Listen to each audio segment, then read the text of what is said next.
안녕하십니까. Adrenergic Transmission부터 Release of Catecholamines 파트까지의 발표를 맡게 된 본과 1학년 김로균입니다. 3차 발표 시작하도록 하겠습니다. 다음은 제가 발표할 순서입니다. 먼저 Adrenergic Transmission에서는 카테코라민이 무엇인지에 대해 다룰 예정입니다. 그 다음 카테코라민 합성 파트에서는 어떠한 과정을 거쳐서 카테코라민이 형성되는지, 그리고 이 과정에서는 무슨 효소가 사용되는지, 마지막으로 이러한 과정을 통해 형성된 카테코라민은 어떻게 저장되는지 설명할 것입니다. 또한 저장된 카테코라민은 어떻게 방출되는지 알아보도록 하겠습니다. 마지막으로 제 파트에 나와 있는 표에 대해서 설명할 것인데요. 이 표는 제가 설명하는 부분하고는 직접적으로는 연관이 되어 있지 않은 부분이라 간략하게 설명하고 발표를 마치도록 하겠습니다. 먼저 카테코라민이 무엇인지에 대해 설명하도록 하겠습니다. 카테코라민이란 카테콜에서 유래된 모노아민 계열의 신경 전달 물질 또는 호르몬을 총칭해서 일컫는 말인데요. 여기서 카테코라민이란 C6H6O2의 화학식을 가진 물질로서 클로로페놀의 알칼리성 수용액을 약 200도씨로 가열하면 얻을 수 있는 사진 현상액의 주성분입니다. 카테코라민의 종류에는 도파민, 에피네프린, 노르에피네프린이 있습니다. 바로 뒤 슬라이드에서 각각의 호르몬에 대한 기능을 설명하겠지만 그래도 카테코라민의 기능에 대해서 살펴보자면 카테코라민은 교감신경계 지배장기, 즉 sympathetically innervated organ에 작용하여 혈압을 상승시키고 간에서는 글리코겐의 분해를 촉진시킵니다.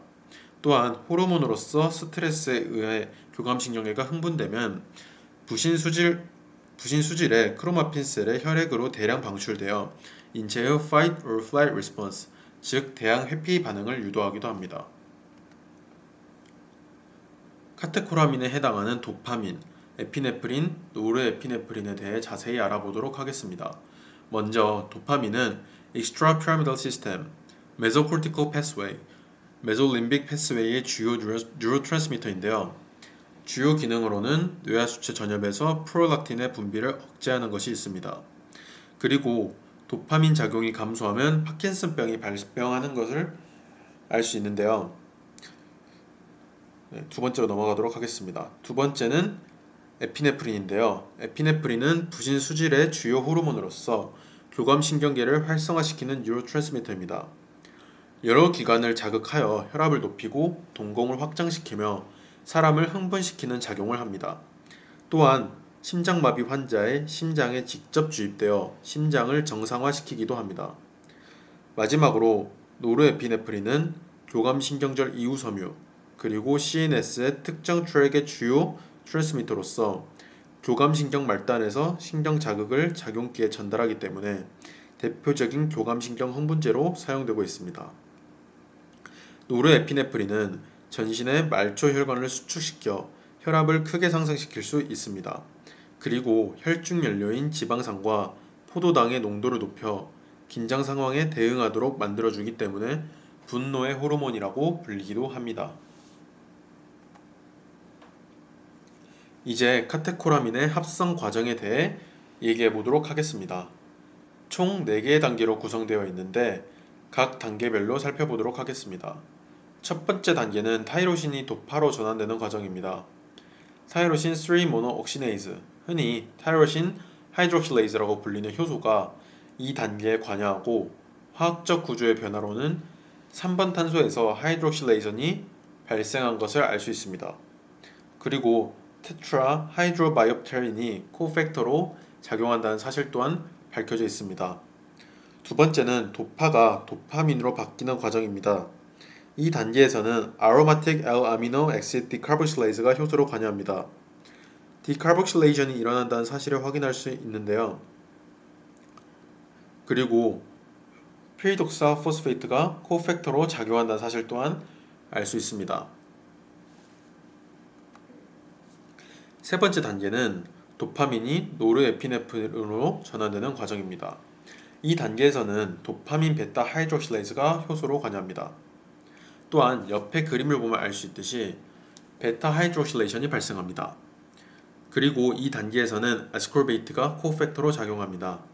마지막 단계에서는 노르에피네프린이 에피네프린으로 전환됩니다. 이 단계에서는 페닐에타노아민 and 메틸트랜스퍼레이즈가 효소로 관여합니다. 약자로는 PMNT라고 불리는데요.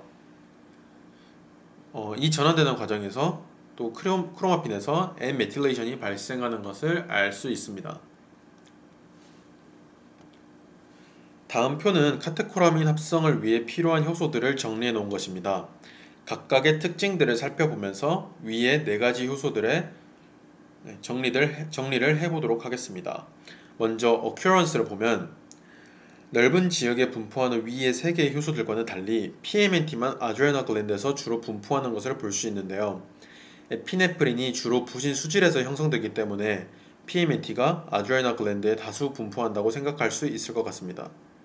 다음으로 subcellular distribution을 살펴보면 다른 효소들과 달리 도파민 베타 하이드록실레이즈만이 시냅틱 베지클 안에 있다는 것을 알 수 있는데 이는 노르에피네프린이 다른 뉴로트랜스미터와는 다르게 시냅틱 베지클 안에서 완성되기 때문이라고 볼 수 있습니다.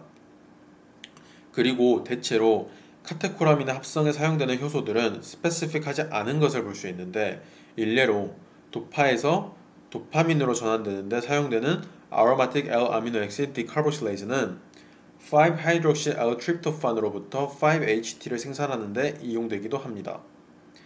그러나 타이로신 하이드록실레이즈만이 예외적으로 L-타이로신에 대해 스페시픽한 것을 위의 표를 통해서 확인할 수 있습니다. 이 슬라이드에서는 타이로신 하이드록실레이즈에 대해서 자세히 살펴보고자 합니다. TH에 의한 타이로신의 하이드록실레이즈는 카테코라민 합성에 있어서 속도 제한 단계라는 점을 주목할 필요가 있습니다. 이 효소는 프로테인 카이네이즈 A, C 그리고 칼모듈린 카이네이즈에 대한 기질로 작용하는데 pKa가 주로 담당하는 타이로신 하이드록실레이즈의 포스포릴레이션이 일어나면 효소 활성 최대 속도가 증가하게 됩니다.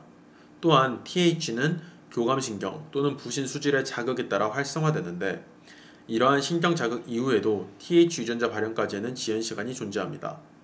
이러한 메커니즘에 의해 신경 전달 물질 증가에도 카테코라민의 양을 체내에서 안정적으로 유지시킬 수 있습니다. 다음으로는 타이로신 하이드록실레이즈와 도파민 베타 하이드록실레이즈가 체내에서 결핍되었을 때 어떤 현상이 일어나는지 살펴보도록 하겠습니다. 먼저 타이로신 하이드록실레이즈의 결핍의 특징으로는 경직성 그리고 하이포카이네시아 운동 강압증이 있습니다. 또한 노르에피네프린과 도파민의 대사산물인 호모바닐린산 그리고 3-methoxy-4-hydroxyphenylethylen 글라이콜의 낮은 CSF 수치 또한 TH 결핍의 특징이 될 수 있습니다. 그리고 TH 결핍으로 인해 카테코라민의 양이 감소하면 심장 기능에 이상이 생길 수도 있습니다.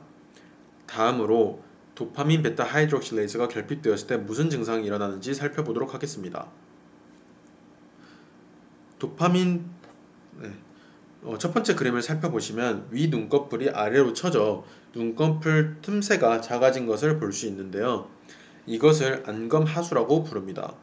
또 하이포텐션, 즉 기립성 저혈압이 일어날 수도 있고 retrograde ejaculation, 역행사정, 즉 남성이 성관계 후 사정할 때 느낌은 있으나 정액이 밖으로 나오지 않고 역류하면서 방광으로 들어가는 증상이 일어날 수도 있습니다.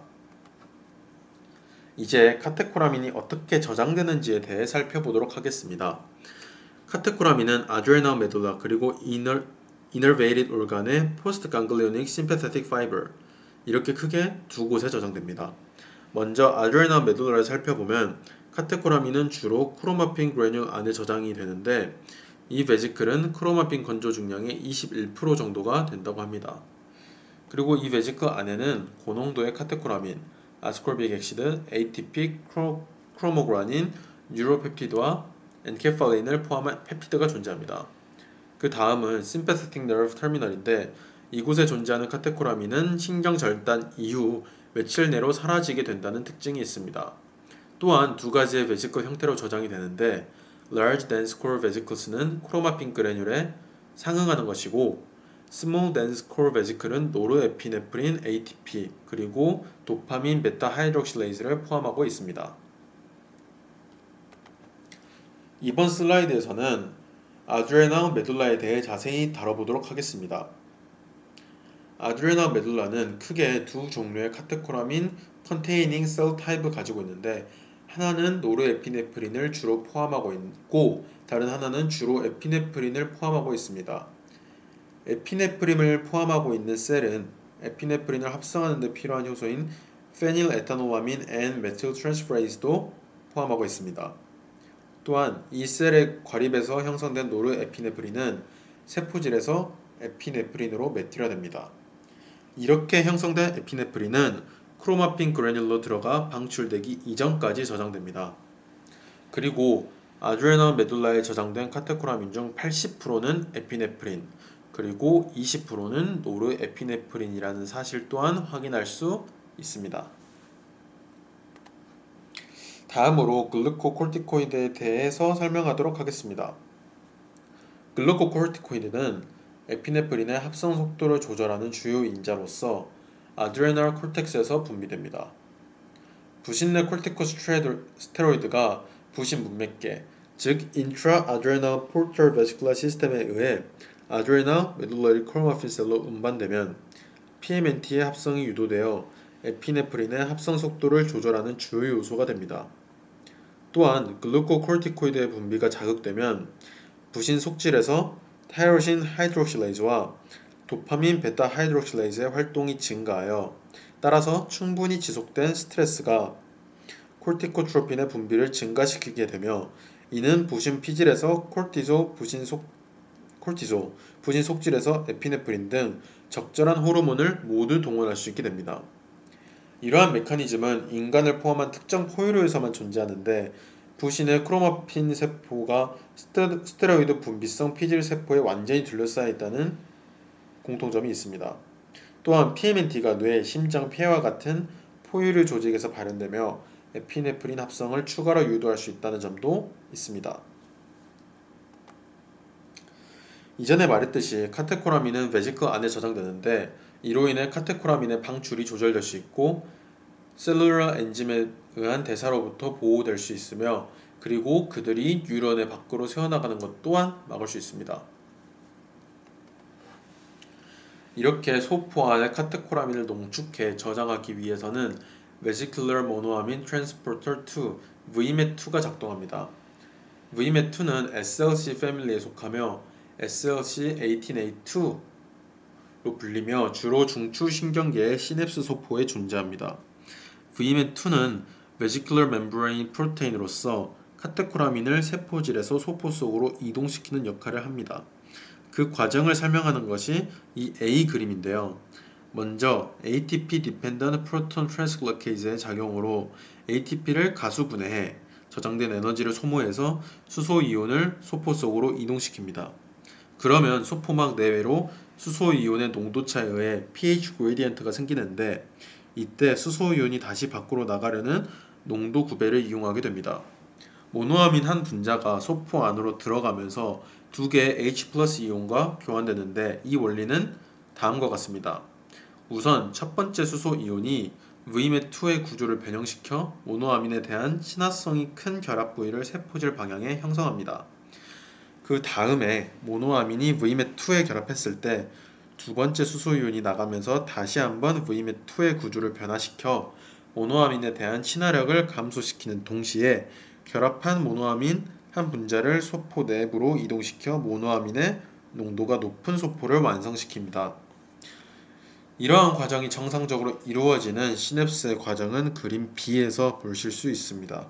그리고 그림 C는 이니비터가 작동했을 때의 그림인데 이니비터에 대해서는 다음 슬라이드에서 자세히 다루도록 하겠습니다.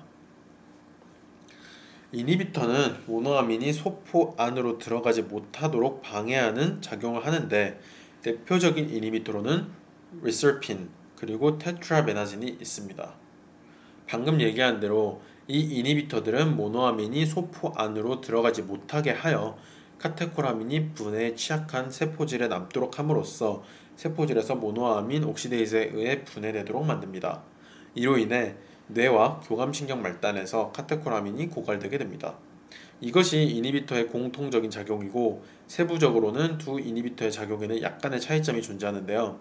먼저 리설핀 같은 경우에는 Vmet2를 억제하는 동시에 Vmet의 페리페럴 아이소포민 Vmet1도 억제합니다. 그러나 테트라베나진의 경우 Vmet2에만 강력한 특이성을 가지는 것을 확인할 수 있습니다. 카테코라민의 저장에 있어서 ATP는 필수 요소라고 할 수 있습니다. ATP는 카테코라민과 쉽게 결합 가능하여 카테코라민과 복합체를 형성합니다. 이렇게 형성된 복합체는 안정적인 구조로 인하여 고농도로 존재 가능합니다. 따라서 세포질에 있는 카테코라민의 양뿐만 아니라 소포 안에 있는 ATP의 양에 따라 카테코라민이 ATP에 더 많이 결합할 것이고 시냅스로 방출할 수 있는 뉴로트랜스미터도 많아질 것입니다. 이에 필요한 ATP의 이동은 Vnut에 의해 유도됩니다. Vnut은 SLC 패밀리에 속한 SLC70A9로서 수소이온의 농도 구별을 이용해 ATP를 소포 내로 축적하는 Na 플러스 앰니온 코 트랜스포터입니다. 그렇기 때문에 Vnut의 활동이 증가할수록 ATP의 세포의 방출의 빈도와 양이 증가하게 됩니다. 다음으로 Vesicular ATP의 기능에 대해 설명드리도록 하겠습니다. 이전에 얘기했던 것처럼 ATP는 높은 농도의 카테코라민을 저장할 수 있도록 하고 방출될 때 퓨리너직 리셉터에서 트랜스미터의 역할을 수행합니다. 36개 아미노산으로 구성된 펩티드로서 ER에서 주로 합성됩니다. 유로펩티드 Y에 대한 설명인데요. 또한 주로 large dense core vesicle에 저장되며 ATP, NE와 함께 분비되는 경우가 많습니다. 중추신경계에서는 뇌에 많이 존재하며 강력한 식욕 증진제로 작용하고 스트레스와 통증을 완화시키기도 합니다. 말초신경계에서는 교감신경, 부신의 크로마펜셀, 혈소판, 혈관내피세포, GI 트랙 등에서 발견됩니다. 이러한 말초신경계에 존재하는 NPY는 바소컨스트릭터로 작용하거나 지방세포의 축적을 유도합니다. 그 다음으로 설명할 파트는 Release of 카테코라민인데요. 베지클 안에 존재하던 카테코라민은 칼슘 이온의 유입에 의해 방출되게 됩니다. 이때 카테코라민뿐만 아니라 ATP, 뉴로액티브 펩티드, 그리고 크로모그라닌이 함께 방출됩니다. 그리고 이 과정은 스네일 프로틴이 관여하는 것으로 알려져 있습니다. 다음 표는 제가 맡은 파트인 카테코라민의 합성과 그리고 방출과는 직접적인 연관은 없지만 제가 맡은 파트에 존재했기 때문에 간략하게 소개하고 발표를 마치도록 하겠습니다. 다음 표는 무스카리닉 아세틸콜린 리셉터의 서브타입의 특징에 대해 요약해 놓은 것입니다.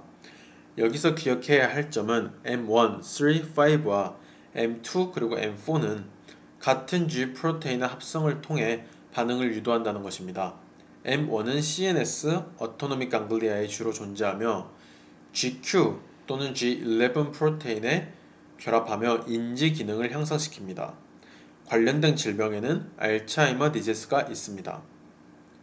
M3는 CNS, 세레브랄 콜텍스 등의 광범위하게 존재하며 평활근에서는 수축을, 샘 조직에서는 분비를 각각 증지시킵니다.